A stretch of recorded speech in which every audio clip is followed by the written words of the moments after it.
Kaya po, Auntie. God bless all po pala sa inyong lahat. Ito, katatapos ko lang magdasal. Kung napadaan ka sa aking channel, huwag mo kalimutan mag-like at mag-subscribe. Para minsan, kung gusto mo mapanood sa paggagamot sa spiritual, welcome po kayo. At huwag niyo pong kalimutan din po yung ginawa kong Facebook page na Tatak Albularyo, Apo Andiel. Pakipalo na lang po. Masaya lang po kasi ako kahapon, sobra-sobra yung pagdaming dumating pasyente at nagsiservice lang ako. Pero sabi ng pasyente ko ngayon, nag-text po sa akin, yung sinervice ko, kung masama daw po yung amoy sampagita. Sabi ko hindi. Naalala nyo ba ang aking sinabi bago umalis ang pako na pag ang amoy ay sampagita, huwag kayong matatakot dahil yun ay pong Nazareno at binabasbasan yung bahay nyo. Kasi lahat ng pasyenteng pinapagamot niya sa akin, kaya ako tinatanong ang mga pangalan nyo kasi obligasyon ko itong ipanalangin. Yung dumating naman po ng taga-Hagunoy, Bulacan kahapon, naawa ko sa lalaki, Sir. Hindi ko pa po ito na-upload yung video niya, pero awa naman ng Diyos, nakatayo at nakalakad po siya. Pero ang gusto ko po sa kanya, dagdagan niya po ang kanyang pagdarasal at pananampalataya. Kailangan po ng matinding paniniwala sa Panginoon Kristo. Alam ko naman po siyang naniniwala, pero lahat naman tayo minsan napapanghinaan ng loob. Pero kailangan lang talaga lakasan lang natin ang loob natin sa panalangin. Yung taga-Hagunoy, Bulacan, Sir, pinagdarasal kita na sana makadumi ka na, tapos makakain ka na, bagay nakatayo ka na kahapon. Gusto ko hangad ko na sa labing-laming araw na ibinigay sa iyo at kung healing water ay gumaling ka. Dahil yan ang magbibigay. Pero samahan niyo po ng dasal. Wala pong magaling na manggagamot sa buong mundo kung hindi tayo hingi ng tulong sa Panginoon at humingi tayo ng kapatawaran bago tayo manalangin at humiling ano man ang gusto natin. Pero alam naman ng Diyos na ang gusto natin ay gumaling. Isuko lang natin ang sarili natin. Tulungan nyo kami bilang instrumento.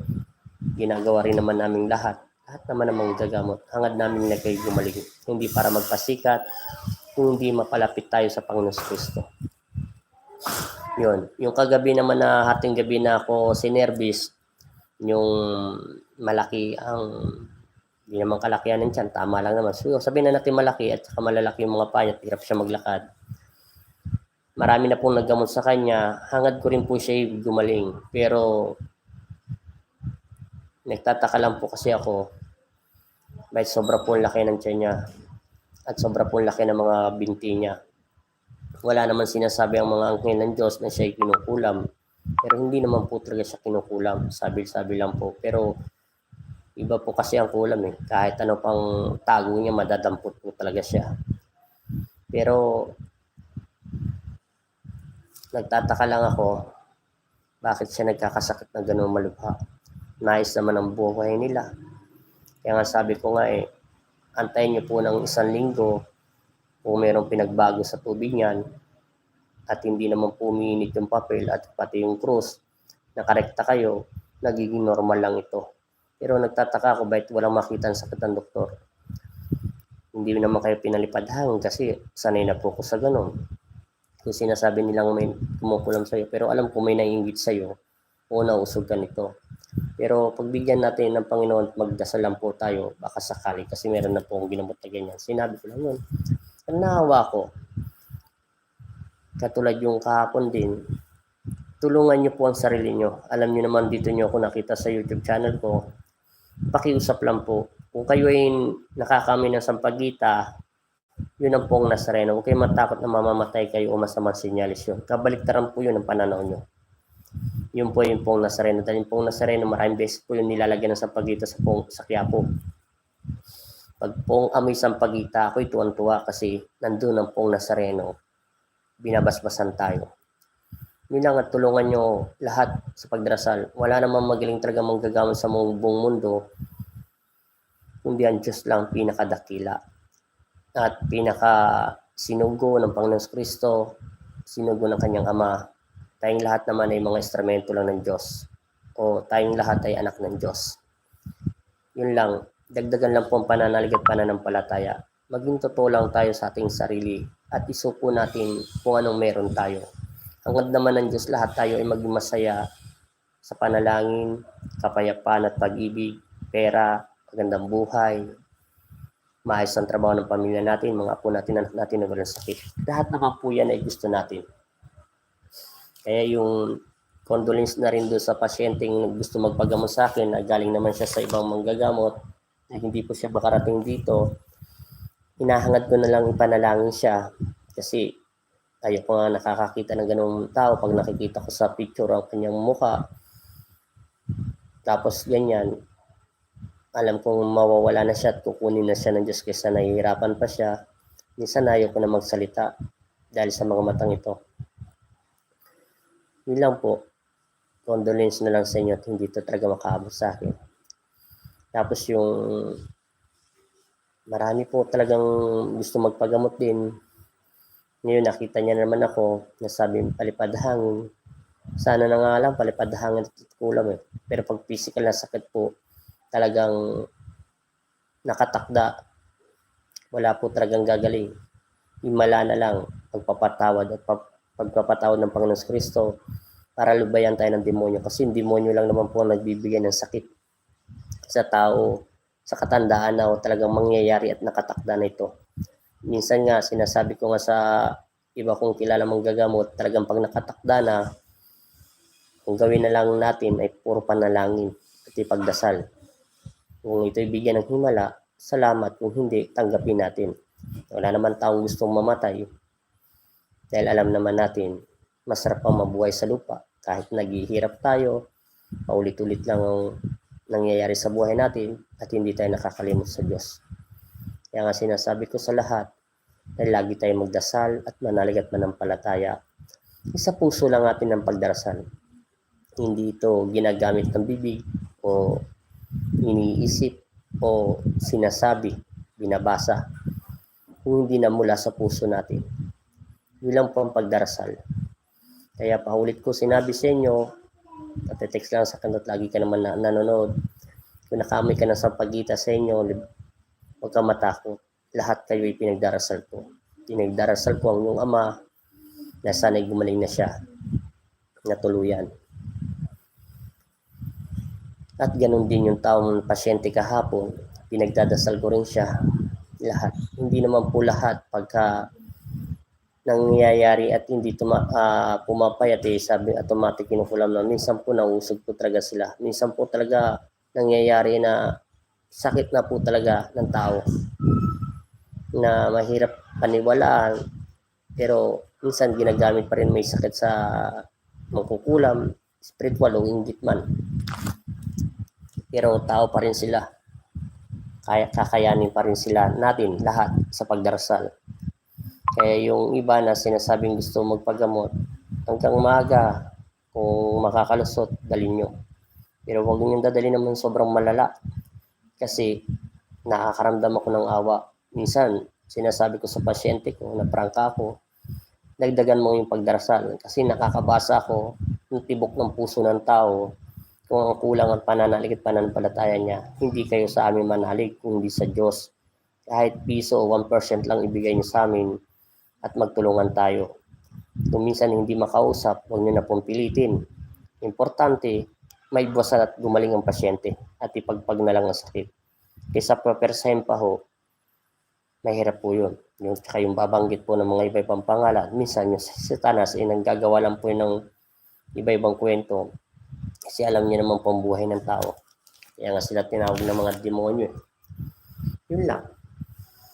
Masaya lang ako dahil pinipilit kong lahat kahit kapalit ng aking buhay. Kasi maraming ginawang himala ng Diyos. Sabi ko nga sa inyo, sa lahat na nag-subscribe sa akin at nanonood na nagpapagamot, mahirap sabihin lahat ang buhay ko. Pero nadanaasan ko rin ang mga sakit nyo na nagdudugong ilong ko, nalalabong mga mata ko, pumayat ako ng gusto, nawalan ako ng panrinig at panlasa. Hindi kahit yung lugaw, marami ng kalamansi at asin, hindi ko pa rin malasahan. Asin na walang-wala na akong lasa talaga. Halos lahat ng sakit na yata na sa katawan ko, sumasakit ang puso ko. Sa matindi ko lang pagdarasal sa Panginoon na nagdarasal ako matulog, bago matulog. Tapos nananalangin ako sa Kanya gabi-gabi kahit hindi pa ako natutulog. Nakatingin lang ako sa langit. Tapos sinasarado ko lang ang pintuan o nasusulok lang ako sa tabi, umiiyak lang ako. Pinapakinggan naman tayo ng Panginoon Kristo. Magtiwala lang tayo sa ating sarili dahil nandiyan siya sa puso natin. Kasi kahit mahirap ipaliwanag to, kahit hindi ako binigyan ng karunungan ng Diyos dahil sa Kanya naman to galing lahat, nagdasal lang ako ng dasal. Nagtiwala lang ako sa Kanya at nanalangin. Yung talagang oras na, bakit pahirapan pa tayo?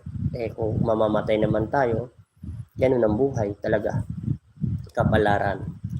Kaya sa lahat ng pasyente yung pumunta kahapon na taga Hagonoy, Bulacan, dagdagan mo ang pananampalataya mo, sir. Nararamdaman ng puso ko na malakas naman ikaw at nakalakad, may pinagbago naman tatlan ng kapatid mo. Dagdagan mo lang. Sobrang pagtitiwala, yung sobrang pag-ibig, higit pa sa sarili natin ang pagdarasal sa Diyos. Walang imposible. Naalala ko ang sarili ko sa iyo. Pero binigyan ka ng pagkakataon ng Diyos. Kung kagabi naman biglang emergency service, si ate, dagdagan nyo na lang po ang pagdarasal. I-focus nyo po. Suko nyo po ang sarili nyo. Kung sasabihin niya kinukulam kayo, hindi po kayo kinukulam. Minsan mahirap ipaliwanag to. Yung itim na usok ang nagbibigay. Alalahanin niyo yung nakalagay sa Bible na si Pablo Bayon o si Saul. Nagkaroon po siya ng sakit na katingoy. Di ba si Lucifer ang nagbigay ng sakit sa kanya? Dahil sinasabi ng Panginoon Kristo, yan ang aking anak na matuwid kailanman na hindi nagkaroon ng pagkakamali. Di ba? Namatayan po nga siya ng pamilya. Si binalik ng Diyos. Yun po yun. Matinding sakit. Na yun po yung maitim na usok na matinding dulubyo na hindi nakikita talaga yun. Hindi yun po makikipag-usap sa tao. Kahit sino pang pinakamagaling magagamot. Dahil yun ang pinakamalakas sa lahat at hindi kanyang kakausapin. Ang Diyos lang ang nakakakita sa kanya. Dahil yun ay nilikha ng Diyos. At nakakatapat lang doon ang Panginoon Kristo at ang mga anghel ng Diyos. Yun po yung sinasabing sakit na mahirap at hindi kaya madidik ng basta-basta. Yun, ate, binigyan kayo. Tapos yung sa Nueva Ecija at yung magpapagamot. Yun lang po, focus lang po sa pagdarasal. Magtiwala lang tayo sa ating sarili. Importante po, manalangin tayo. Sabi ko nga sa inyo, paulit-ulit ko ito sinasabi, matindi rin naranasan ko sakit. Hindi ako nawala ng pag-asa. Hindi ko alam kung nakikinig ang Diyos. Basta dasal lang ako ng dasal. Yun lang po. At maraming salamat.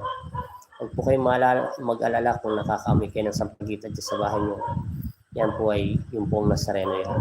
Kasi na, pag tuwing pumapasok ko sa loob ng bahay, ay sinasabi kong basbasan ito ng Panginoong Kristo. Masaya na po ako makatulong ng abot ng aking makakaya. Pero pagka gumaling na po kayo sa spiritual, minsan hindi na po namin kakayanin sa physical. Kailangan na po ng doktor at makikita na po ito ang sakit nyo. Pagka nawala na po at pumantay na may sakit po talaga kayo physical, sinasabi namin ng totoo na pumunta kayo sa doktor dahil natulungan na namin kayo ang abot aming makakaya at mababawasan ang kanyang karamdaman at bumalik na kayo sa doktor at makikita na ito. Yun lang po at maraming salamat sa lahat ng nanonood sa akin. Kung meron man po kayong napadaan tayo sa akin, huwag po kayong mahiyang, welcome po kayo sa akin. Tapos kung meron po kayong tanong, punta lang po kayo sa Facebook page ko. Nag-iwan naman po ako ng number na yung Tatak Albulario Apo Andiel. At dito, may nag-iwan din po ako naman ng message minsan ng cellphone number. Tawag lang po kayo ng aking makakaya. Kaya nagpapasalamat ako. Nagpo-condolence din ako doon sa isang pasyente hindi nakarating sa akin na sa akin pananggaling bibig ay siya'y kukunin na ng Panginoon Kristo. Naawa talaga ako minsan. Pilit ko tong kinakausap ang Panginoon. Kahit kapalit ng buhay ko, mabuhay lang sila. Pero ang Diyos pa rin ang may karapatan dahil siyang nakakaalam. Yun lang at maraming salamat sa lahat na nagpapagamot. Sana pagpalain kayo ng Panginoon Kristo. Ganon din kay Christian sa taga-Alaska, taga-USA, si Sir Katikbak, Ati Cervantes, taga Saudi, Ati Christina, taga Toronto, Canada. Mega shoutout din niya kila Yanda Mercy, taga Macau, at saka si Jeffrey TV. Mega shoutout din sa'yo. Taga Japan din. Mega shoutout din sa inyo. At ganun din sa Tarlac, Pangasinan, mega shoutout. Taga Maynila, Bulacan, Batangas, Bacolod, mega shoutout din po sa inyo. Kila Ate Aida, at mega shout din dyan sa aking asawa na si Cinda Cabaling Cruz. Laging sumusuporta sa akin. At ganun din po sa lahat ng iba. Kila Kenneth, mega shoutout din sa inyo. Mortel, Richard, yan. Kay Christian, mega shoutout ko din. Maraming salamat po sa lahat. At pagpalain nawa kayo ng Panginoon Kristo. Maging matatag lang tayo. May awa ng Diyos na tayo gagaling din. Kailangan focus lang pong pagdarasal. Kung hindi natin maalala ang ating kasalanan, lahat naman tayo may kasalanan, sabihin lang natin sa Diyos na hindi natin alam kung ano man nagawa natin kasalanan. Ama, Panginoon, Kristo, Ama Jesus, Amang Nazareno, patawarin mo po ako sa lahat ng aking nagagawang mga kasalanan. Kung ano man pong pagkukulang ko, yun lang ang ginagawa kong pagdarasal. Sinasabi ko na po sa inyo. Nagdarasal lang ako ng Ama namin, Aba Ginoong Maria at sa kasumasampalataya. Sinasabi ko lang sa Diyos, Panginoon, nasa inyong harapan ang inyong anak na si Andrea Ortiz. Muli po kung mananalangin at pakinggan niyo ang aking panalangin. Alam ko naman po ako'y naririnig niyo at ako'y nagtitiwala ng buong puso at lakas ko na kayo ay nagparamdam at nakakausap ko sa panaginip o sa pangitain. Nagpapasalamat ako na ako'y pinili mo at binigyan mo ako ng karunungan bilang anak nyo at instrumento nyo na niluklok sa lugar na ito. Ay pinagdarasal ko rin ng lahat ng pasyenteng pinagkakalob nyo sa akin ay basbasan nyo po sila ng inyong mapagpalang kamay upang kanilang makaramdaman ay maibasan at lalong ito'y gumaling. Tulungan nyo po sila na malayo sila lahat sa sakit, trahedya, sakol, disgrasya, panganib. Ang lahat ng mga taong nainggit at gustong manakit sa kanila, naway kayong unat maghari sa kanilang buhay. At ganun din po sa aming mga presidente, vice-president, doktor, sundalo, at matapos na rin po ang COVID-19 na ito. Bigyan niyo po kami ng gamot na nararapat dito. Sana po may tumulong sa aming bansa o makabili kami ng gamot para sa COVID-19 na ito. Upang ito ay matapos na at mabuhay na ang normal ng mga tao at makapagtrabaho na para sa kanilang pamilya. Mahaba rin po kasi ako magdasal. Sinutuloy pa ako. Ang lahat po na nagbigay ng mga santo na pinagkalob nyo at binasbasan nyo, sila ay pinili nyo upang ako'y bigyan ng mga santong rapat-dapat para sa akin. Bigyan niyo po sila ng kagalingan at lakas ng loob at pananampalataya at ganun din sa kanilang pamilya na malayo sila lahat sa kapamakan. Maging payapa kayo sa aming buhay at magpasawalang hanggan. At ako naman bilang instrumento nyo at lagi niyo po kong ilayo sa sakit, sa tukso. Ang mga taong na hindi gusto manakit sa akin, kayo na po ang bahala sa kanila at maghari kayo sa kanilang buhay at magpasawalang hanggan. Alisin niyo ang galit at inggit sa aking puso, dawa kayong unit maghari at magpasawalang hanggan. At ganun din sa mga taong nakapaligid sa akin. Naniniwala ako, mahal na Ama sa langit, Amang Jesus, Amang Nazareno. Sumasampalataya ako sa iyo, ang buong puso at kaluluwa. Ganun lang po ako manalangin sa Panginoon para lang po ako nakikipag-usap sa Kanya. Minsan, nasa isip ko lang. At maraming salamat din po sa lahat ng mga anghel na pinagkalob niyo sa akin. Hindi ko na po sila isa-isahin dahil dalang po sila sa aking katawan sa paligid ko. At maraming salamat din sa mga bato at anghel at gabay na pinagkalob niyo sa akin. Bilang ang sinasabi ko sa aking Ama, lahat ng aking pasyente na pinagkakalob ng aking Ama ay pinagdarasal ko. Maging matatag po sila at bigyan niyo po sila ng kapayapaan ng isip at ituro niyo po ang tamang daan tungo sa kapayapaan at alisin ang lahat ng galit sa kanilang puso at isipan. manatili nawa kayo sa aming buhay at magpasawalang hanggan. Amen.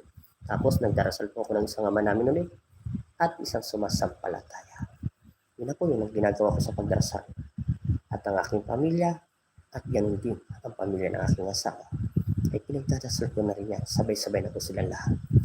Ganun lang po ang pagdarasal. Hindi mo na po kailangan isang salita at pag-isip lang. Bilang ginagawa ko sa Diyos. At yung sinasabi ko sa Panginoon, ang mga tao o mga magkukulam na gustong pumatay sa akin, kayo na po ang bahala. Dahil alam ko naman sa sarili ko na hindi nila ako kaya tablan. Dahil kayo ay sasaktan nila, ay wala naman pong tao makakasakit sa inyo. Dahil sila ay nilalang nila. Kahit sila ay mga ano pa sila. Maghari kayo sa aking buhay at tulungan niyo po ako maging matatag.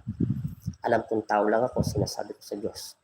Nagkakasala sa isip, sa salita, gawa. Tulungan niyo ako maging matatag ang aking utak. Alam ko kung hindi ako nakapag-aral, kayo ang aking maging utak. Alam ko kung tanga at bobo ko, at hindi po ako nakapag-aral. Gabayan niyo po ako, Ama. Naalisin ang takot at kaba. Kung ano man ang bubukat lang sa inyo ang aking bibig at isipan. Yan lang ang pinagdarasal ko sa araw-araw. Nagdadagdag man ako sa lahat. Maraming salamat po sa lahat ng nakinig. At maraming salamat din po sa lahat. Amen. Pagpalain nawa tayo ng Panginoon Kristo sa pangalan ng Amang Jesus, Amang Nazareno, Ama natin sa langit. Amen. Maraming salamat po sa inyo at magandang gabi po sa lahat ng nanonood sa akin.